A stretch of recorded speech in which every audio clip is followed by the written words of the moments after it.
Good afternoon. I'm Mike Peterson with the latest from the KMA newsroom on this Tuesday afternoon. After nearly 7 years of operation, Page County conservation officials are closing the Pierce Creek Recreation Area shooting range until further notice.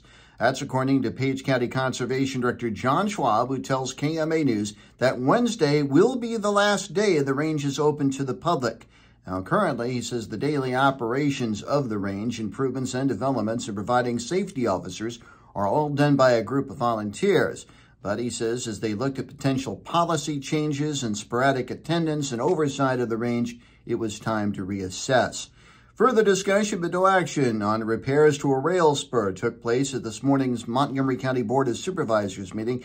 As you'll recall, last week, the supervisors discussed the Montgomery County Development Corporation's proposal for financial support from the county for repair at a Burlington Northern Santa Fe railroad spur stretching between Bungie and the railroad's main line. And no decision on that took place this morning, but County Supervisors Chair Mike Olson wants a resolution to be placed on the board's agenda for its meeting next week.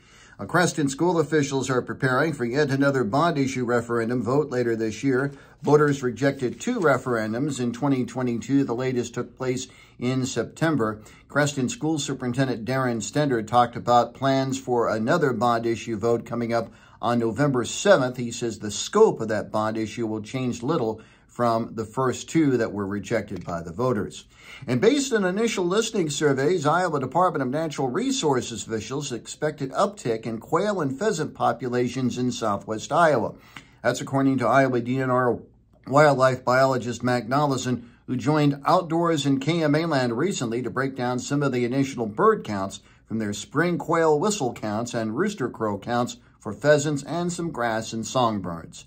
KMA on track weather, 20% chance of showers late this afternoon, widespread haze, mostly sunny, highs of the mid-80s, and then tonight a 30% chance of showers and thunderstorms overnight, mostly cloudy, then clear with lows in the mid-60s. Tomorrow a high in the mid-90s. More news at 5:05 and 6:05 this evening and online at KMAland.com. Have a good rest of your Tuesday. Mike Peterson, so long, my friend.